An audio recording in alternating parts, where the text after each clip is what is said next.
Assalamualaikum warahmatullahi wabarakatuh. Perkenalkan, nama saya Anissa Fitriani dengan nomor NIM 20-4637193-TP-12991 mahasiswa Teknologi Pangan dan Hasil Pertanian angkatan 2020. Nah, pada presentasi kali ini, jurnal yang akan saya bawakan yaitu dengan judul Effect of Steaming and Phosphate Processing on the Total Phenolic Content, Vitamin C, and Antioxidant Potential of the genus Brassica.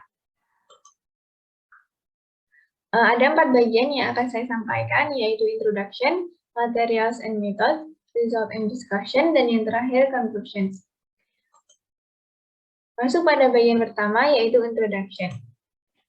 Nah, tanaman Brassica termasuk dalam genus Brassicaceae dan dikenal sebagai tanaman crucifera.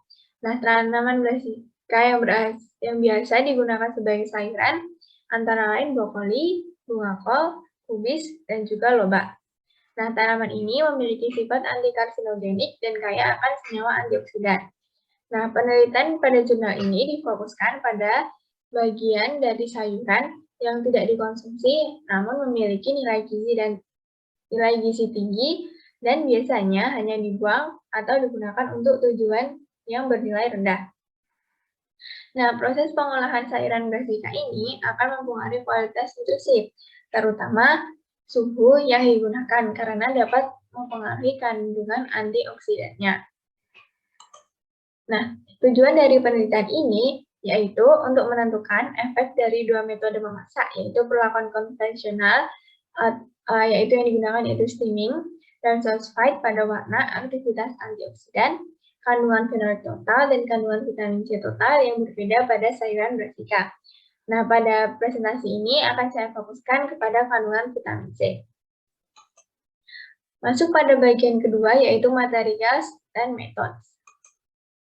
Nah, untuk bahannya, bagian yang pertama yaitu chemicals dan reagen, antara lain metanol, natrium asam asetat, asam klorida, besi 3 klorida, asam galat, asam askorbat, asam metafosfat, 2,46-2-piridiltriazin, 22-difenil-1-picarihidrazil, tris-2-karboksetil, fosfin hidroklorida, dan natrium karbonat. Kemudian, untuk bagian plant material, tanaman yang digunakan berasal dari genus Brassica dengan 3 spesies yang berbeda. Yang pertama, ada Broccoli marathon dan Broccoli parthenon yang masuk dalam spesies Brassica oleracea var italica. Kemudian yang kedua ada Broccoli graviti dan Broccoli pastoret yang termasuk dalam spesies Brassica oleracea var botrytis. Kemudian yang ketiga ada Espigal deltaraf dan Calicium crispa yang masuk dalam spesies Brassica oleracea var acepawa. Kemudian metode yang digunakan ada 3, yaitu perlakuan sampel, dan sampel yang digunakan berupa daun, berbungaan, atau batang. Kemudian yang kedua ada penentuan kandungan vitamin C yang ditentukan dalam HPLC menggunakan water 17 plus sistem autosampler HPLC yang digabungkan dengan detektor ultraviolet. Serta yang terakhir yaitu ada analisis statistik yang dilakukan dengan menggunakan GMP8. Nah, untuk yang pertama yaitu perlakuan sampel. Nah, yang pertama dilakukan yaitu sampel dibekukan dengan nitrogen cair dan disimpan pada suhu minus 80 derajat Celcius. Kemudian sampel dibagi menjadi 6 ulangan dengan masing-masing berisi 100 gram daun atau perbungaan atau batang. Nah, sebelum proses fosfat dilakukan, sampel dibilas dengan air mengalir selama 10 detik dan disegel menggunakan vakum pada kantong polietilen yang telah dirancang untuk percobaan ini. Nah, sampel disegel menggunakan program vakum lunak. Nah, perlakuan ini dilakukan dalam oven konveksi. Berikutnya yaitu pada proses pengukusan atau steaming, dilakukan pada suhu 100 derajat Celcius selama 15 menit untuk bagian daun atau bunga. dan pada suhu 100 derajat Celcius selama 65 menit untuk bagian batangnya. Sedangkan pada pemrosesan sulfite dilakukan pada suhu 80 derajat Celcius selama 15 menit untuk bagian daun atau bunga, dan suhu 80 derajat Celcius selama 90 menit pada bagian batang. Kemudian sampel didinginkan hingga kira-kira turun 3-4 derajat Celcius sebelum dibekukan dengan nitrogen cair dan kemudian disimpan lagi pada suhu minus 80 derajat Celcius. Nah, kemudian proses berikutnya yaitu penentuan kandungan vitamin C. Yang pertama, sampel beku dihomogenisasikan dengan 20 ml larutan ekstraksi yang mengandung 30 ml per liter asam metafosfat dan 80 mg per liter asam asetat. Nah, campuran disentrifugasi selama 20 menit pada suhu 4 derajat Celcius, kemudian disaring. Volume totalnya disesuaikan menjadi 25 ml dengan larutan ekstraksi.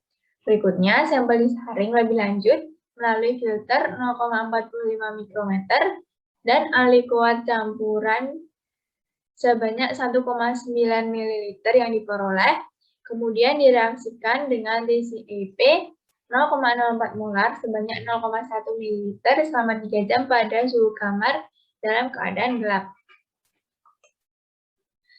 Yang proses selanjutnya yaitu vitamin C dipisahkan pada fase terbaik superfosil. Nah, berikutnya ada sistem pelarut isokratik yang digunakan, yaitu 0,1 ml per liter asam sulfat pada pH 2,5 sampai dengan 2,6. Nah, laju aliran ditetapkan pada 1 ml per menit dan detektor array fotodioda UV vis ditetapkan pada 254 nanometer. Kemudian yang terakhir, identifikasi vitamin C dilakukan dengan membandingkan waktu retensi dan spektrum yang diperoleh sebelumnya sesuai dengan standar yang ada. Kemudian pada proses analisis statistik, hasil tes direplikasi sebanyak 3 kali. Kemudian dinyatakan sebagai mean plus minus standar deviasi. Nah, sampel dianalisis menggunakan analisis varians atau ANOVA. Nah, two-case pairwise comparison dilakukan untuk mengidentifikasi perbedaan mean antar perlakuan. Selanjutnya ada metode student state test yang digunakan untuk mengidentifikasi perbedaan antara bagian yang berbeda dari crucifer yang sama. Kemudian untuk kriteria signifikansi statistik adalah P kurang dari 0,05. Nah, masuk pada bagian yang ketiga yaitu result dan discussion. Nah, hasil dari pengaruh pemrosesan termal pada kandungan vitamin C, yaitu kandungan vitamin C pada sayuran dapat berkurang secara signifikan selama mengalami pemrosesan dan penyimpanan karena kelarutannya dalam air, serta kepekaannya terhadap suhu tinggi dan kondisi oksidasi. Nah, sebagai contohnya, yaitu ketika memasak brokoli secara konvensional selama 0,5, 1,5, dan 5 menit, dapat menyebabkan kehilangan vitamin C masing-masing sebesar 19,2%, 47,5%, dan 65,9%. Nah, berikut merupakan hasil dari percobaan yang telah dilakukan. Nah, sampel yang digunakan ada 6, yaitu pada sampel A berupa brokoli CV marathon, sampel B brokoli CV parthenon, sampel C brokoli CV gravity, sampel D brokoli CV pastoret, sampel E S-bigaldegarap, dan yang terakhir sampel F yaitu kali CV crispa. Nah, untuk diagram warna hitam ini menunjukkan perbungaan atau daun pada sampel tanaman. Sedangkan pada bagian yang warna abu-abu merupakan bagian dari batangnya.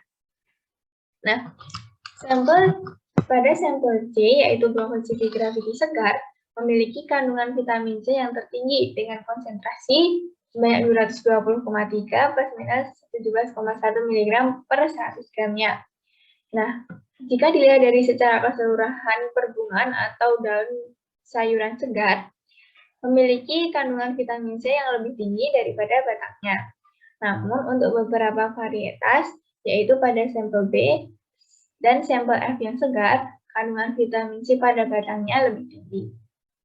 Kemudian berdasarkan percobaan, pemrosesan terma secara signifikan dapat mengurangi kandungan vitamin C dari semua sampel yang telah dianalisis.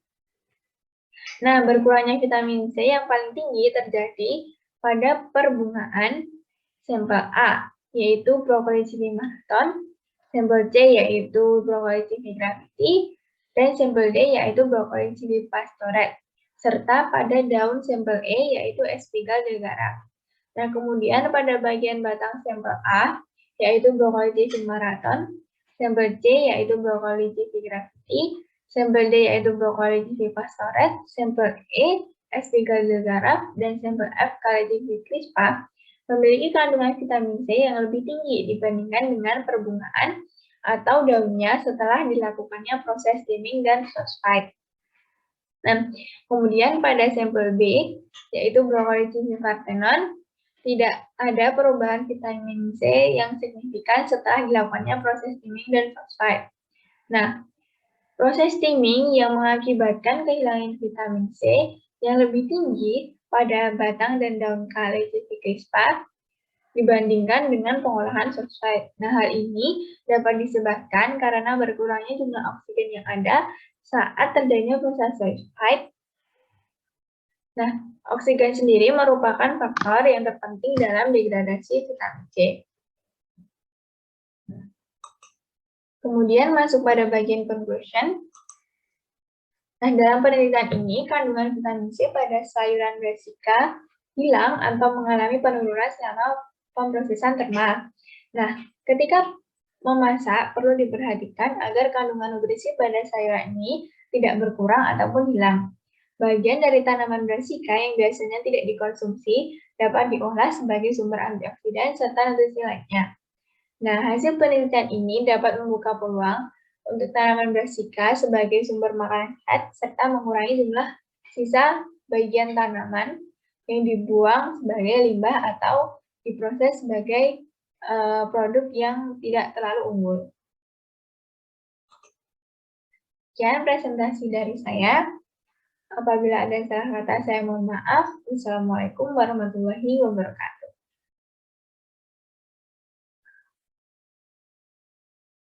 Halo teman-teman, pada kesempatan kali ini saya akan menjawab pertanyaan yang telah teman-teman berikan mengenai presentasi jurnal dengan judul Effect of Steaming and Phosphate Processing on the Total Phenolic Content, Vitamin C, and Antioxidant Potential of the Genus Brassica. Nah, sebelumnya saya ucapkan terima kasih kepada teman-teman yang telah memberikan pertanyaan. Nah, ada 4 pertanyaan yang akan saya jawab. Pertanyaan yang pertama, apa yang dimaksud dengan metode phosphate? Metode ini digunakan untuk proses pengolahan tanaman brassica menjadi produk apa? Nah, phosphate juga dikenal sebagai cuisine and papillate sulfite, yang merupakan proses di mana makanan mentah disegel vakum dalam kantong dan diproses secara termal di bawah suhu yang terkendali. Nah, jadi pada pengolahannya, sayuran yang akan dimasak dengan metode phosphate ini dipotong-potong, kemudian dimasukkan ke dalam kantong, lalu divakum. Setelah itu, kantong dimasukkan ke dalam air yang telah diatur pada suhu yang tertentu, misalnya 60 derajat. Nah, sayuran yang dimasak secara phosphate dapat memberikan rasa segar dan mempertahankan lebih banyak nutrisi daripada yang dimasak secara konvensional. Memasak dengan metode phosphate biasanya dilakukan pada suhu terkontrol untuk jangka waktu yang lama hingga 72 jam. Nah, berikut ini merupakan contoh olahan brokoli menggunakan metode phosphate. Nah, olahan ini sangat cocok untuk orang yang sedang melakukan diet, karena kandungan nutrisinya masih bagus dan tidak berkurang banyak. Nah, masakan yang pertama yaitu Mediterranean Sausage Broccoli. Cara memasaknya yaitu brokoli dimasukkan ke dalam kantong bersama dengan bawang putih, olive oil, garam, dan lada. Kemudian divakum dan dimasak dengan pengolahan secara sausage. Setelah matang, diberikan parutan parmesan. Untuk masakan yang kedua, yaitu simple sausage broccoli.